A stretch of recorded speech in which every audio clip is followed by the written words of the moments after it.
Hola, dice Mario Vargas Llosa. El boom es una nebulosa que nunca nadie supo muy bien qué cosa era. Es muy difícil delimitar el boom, delimitarlo en fechas y en número de autores. Es un movimiento tan potente y tan conocido mundialmente como vago e indefinido en sus límites. Un boom de explosión, donde algo pasó con la literatura que se escribía por latinoamericanos, la mayor de las veces fuera de Latinoamérica. Dijo Carlos Fuentes, en América Latina estamos haciendo una sola novela con distintos capítulos. Por su parte, Julio Cortázar dijo acerca del boom, fíjate lo que eso significa como signo revolucionario, como búsqueda de una identidad. Unos dicen que el boom fue una de las grandes operaciones del marketing editorial del siglo XX. Para algunas escritoras y críticas, el boom fue pura testosterona, o sea que no incluyeron escritoras, sino es que no hubiera mujeres escribiendo en ese momento. Pero esto también, lamentablemente, es parte de su historia. Estamos hablando de que el boom se construyó con las novelas de Cortázar, Vargas Llosa, García Márquez, Carlos Fuentes. ¿Por qué se dice que son estos cuatro pilares, estos cuatro nombres, los más representativos y no otros? Es un lío, ¿verdad? El boom latinoamericano es un fenómeno literario que surgió entre 1960 y 1970 con las obras de un grupo de escritores, de novelistas, que se conoció por todo el mundo rápidamente. Estamos hablando de los cuatro mencionados anteriormente. Estamos hablando de ellos, de Fuentes, de García Márquez, de Cortázar, de Vargas Llosa, los protagonistas de un acontecimiento sin precedentes en la cultura hispanoamericana. Por primera vez en la historia, cuando se habla de los grandes autores de la literatura mundial, se habla de autores latinoamericanos. Las más prestigiosas universidades del mundo, la crítica literaria y millones de lectores se vuelcan a leer y a comentar las historias maravillosas de estos cuatro autores. Una visibilidad sin duda inaudita para un colombiano, un peruano, un mexicano y un argentino, que durante un tiempo forjaron una amistad de hierro, pese a que sus estilos literarios y sus posturas políticas poco tenían en común. ¿Qué hay de verdad y qué de magnificado en esta leyenda del boom? Los cuatro cumplen con un cierto requisito de los años 60. Todos se van a Europa. A veces están en París unos años, que es un centro de formación y consagración de ese tiempo, a veces en Barcelona, que era el centro editorial de la lengua española. Sus novelas reventaron todos los índices de ventas, originando una explosión comercial. Las primeras ediciones de la mayoría de los autores del boom se hizo en Argentina, donde había mucho más lectores que en otros países de habla hispana. Existía un lectorado importante, porque desde 1880 más o menos la educación era gratuita, laica y obligatoria, y eso había producido sus efectos. Además, los medios de difusión en Argentina, semanarios, revistas, columnas, todo tipo de publicaciones periódicas alimentaban la literatura que había penetrado en la clase media, que imponía tendencias y modas de escritores y obras. La literatura ocupaba en la Argentina las primeras planas de los periódicos. También había una buena cantidad de emisiones radiales dedicadas a libros de autores, con entrevistas, historias, reseñas. Incluso los propios escritores leían sus textos en estos programas y grababan discos con sus producciones literarias. El boom es una explosión mediática también. Francisco Porrúa, director de la editorial Sudamericana, fue uno de los primeros editores en leer los originales del libro, que ha vendido más de 50 millones de ejemplares. Me refiero a 100 años de soledad, y cuyo autor recibió el Premio Nobel de Literatura en 1982. En la entrevista, Paco Porrúa dijo, Gabo conocía a Sudamericana, pero no sabía quién era yo. Me dijo que los derechos de esos libros los tenía comprometidos, pero que estaba escribiendo un libro nuevo y me lo ofreció. Recibí el libro y decidí la publicación en el primer párrafo. Cualquier editor sensato hubiera comprendido que estaba ante una obra excepcional. Se imprimieron 67,000 libros en un año y acabé despachando alrededor de 500,000 en 3 años. Aquello fue tremendo. Era casi una reedición perpetua y estaba por todas partes. Las mujeres iban al mercado y llevaban entre la fruta un ejemplar de 100 años de soledad. Paco Porrúa era un hombre fascinante y un editor fascinado con la obra de Gabriel García Márquez, y dijo: a este escritor lo tengo que traer a Buenos Aires. Confabula con varios jefes de redacción de publicaciones periódicas y entre todos lo llevan a la capital argentina. Claro, antes una fotografía de García Márquez apareció en las primeras planas. García Márquez, con su cabello crespo y sus bigotes, vestido con una campera a cuadros, tan distinto a la imagen del escritor argentino de aquellos tiempos, cuando la moda de artistas y creadores imitaba el vestir de los surrealistas y los existencialistas franceses. En ese entonces, la literatura era una práctica con mucho prestigio. Tenía ese prestigio a nivel de la política contestataria o a nivel del deporte. Claro, eran otros tiempos. Así que el boom se inserta de una forma concreta en lo social. Llega a las masas, dijéramos. La escritura, la estética, la literatura gana visibilidad. Esto es una cuestión medular. Insertar la literatura en todas las capas sociales. El boom lo consiguió al máximo para la literatura latinoamericana. Es decir, los europeos voltearon a mirar a América Latina. Fue el boom el que se ganó esa mirada. Hay que decir también que el boom representa, de algún modo, cierto paternalismo europeo, porque a Europa le gustaba descubrir las miserias que se reflejaban en los libros del boom. Las dictaduras, los excesos, las torturas, la violencia, la brutalidad, el salvajismo, pero también la magia, también la historia.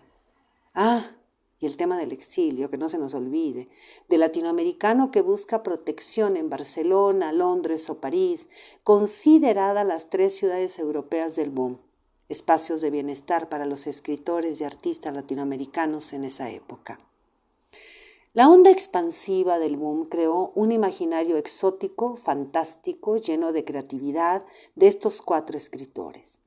El mercado editorial se transformó también gracias al boom, porque las editoriales españolas y argentinas, entre otras, empezaron a convocar a importantes premios literarios, como el premio Biblioteca Breve, que ganó Vargas Llosa con La ciudad y los perros, publicada en 1963. Hay quienes consideran La ciudad y los perros como la novela que inicia el fenómeno del boom. Mario Vargas Llosa cuenta una historia protagonizada por alumnos de un colegio militar que intenta ser un espejo de la corrupción y de la violencia de la sociedad peruana. Vargas Llosa fue alumno de ese colegio y cuando la novela salió publicada, en sus patios se quemaron decenas de ejemplares. El autor peruano comenzó a escribir esta obra en Madrid y la terminó en París. El premio Biblioteca Breve de la editorial Six Barral tuvo una repercusión americana que no había tenido ningún premio español. Empezaron a acudir novelistas latinoamericanos que se daban a conocer por ganar o no el premio. Además de ponerlos en contacto con España, los puso en contacto entre sí, porque la literatura argentina no circulaba en México o la peruana en Colombia. Dicho sea de paso, sigue haciendo falta muchísima circulación literaria entre los países de América Latina. Bueno, esa reunión de escritores hizo posible la explosión del boom, que básicamente se centra en el género novelístico. Es un fenómeno de la historia de la literatura occidental. Dijo Cortázar: yo creo que el boom corresponde al azar, a ese azar que hace tan bien las cosas. El azar hace muy bien las cosas en la historia, lo hace mucho mejor que la lógica.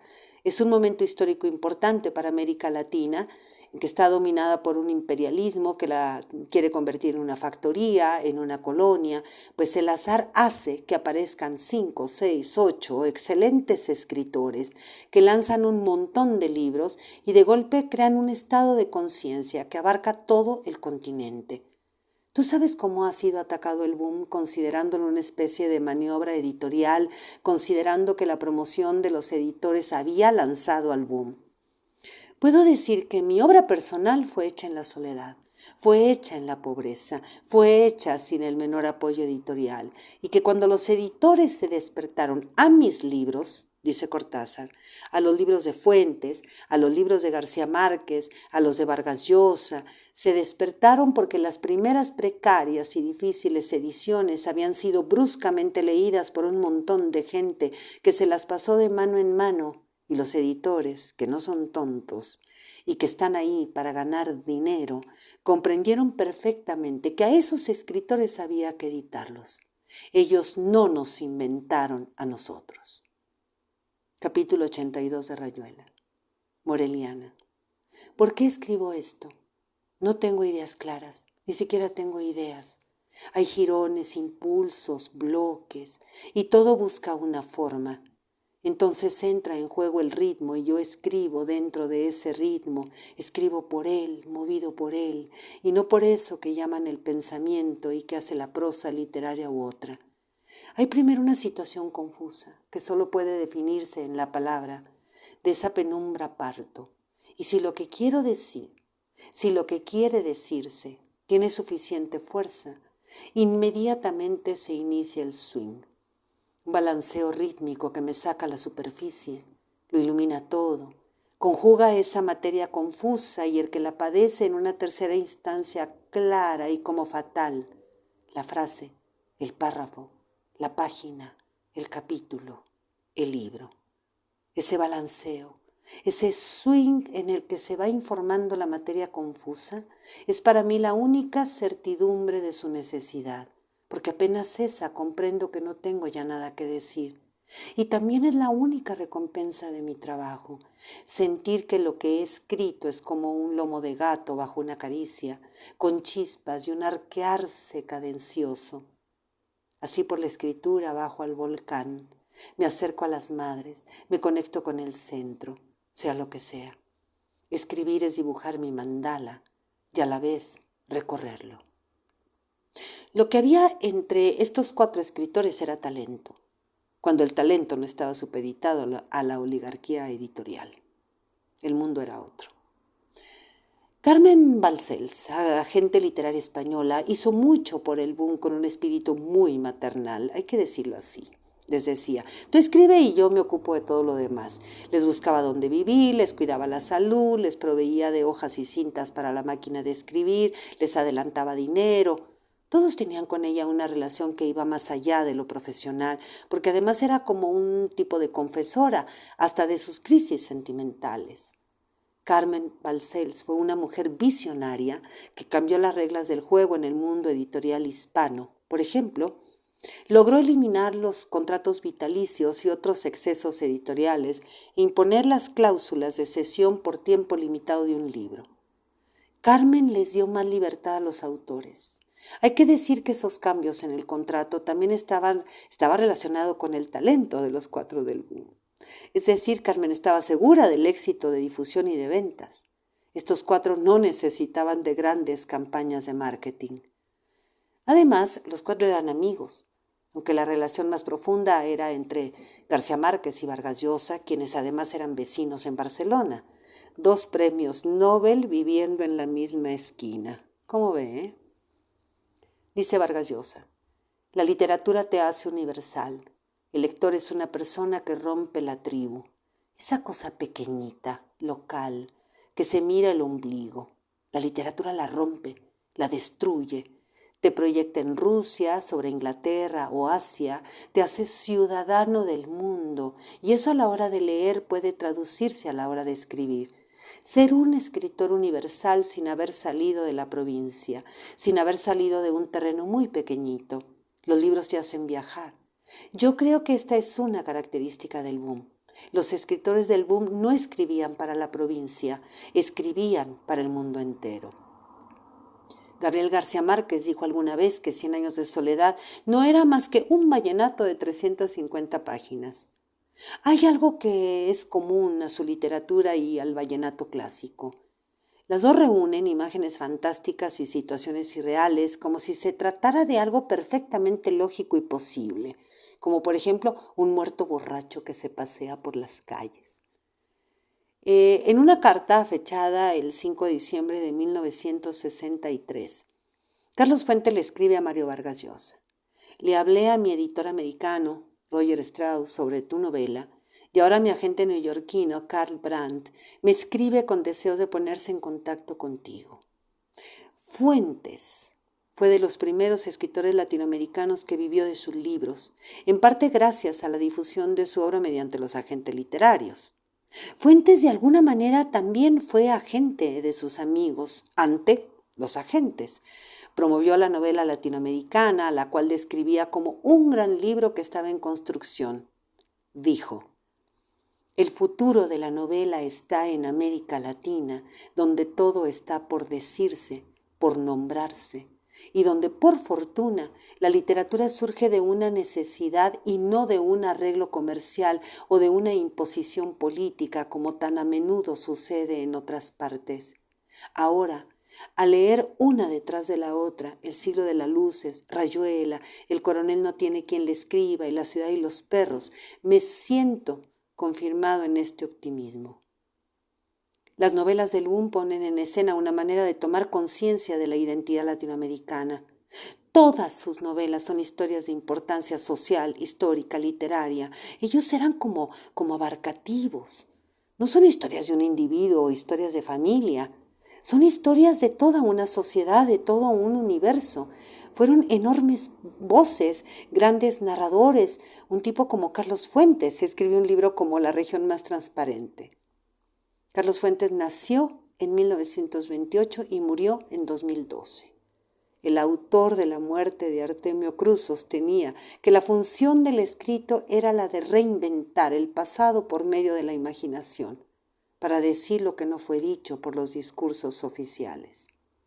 Dice Fuentes: has venido a dar conmigo sin saberlo a esta meseta de joyas fúnebres. Aquí vivimos. En las calles que se cruzan nuestros olores de sudor y pachuli, de ladrillo nuevo y gas subterráneo. Nuestras carnes ociosas y tensas, jamás nuestras miradas. Aquí caímos. ¿Qué le vamos a hacer? Aguantarnos, mano. A ver si algún día mis dedos tocan los tuyos.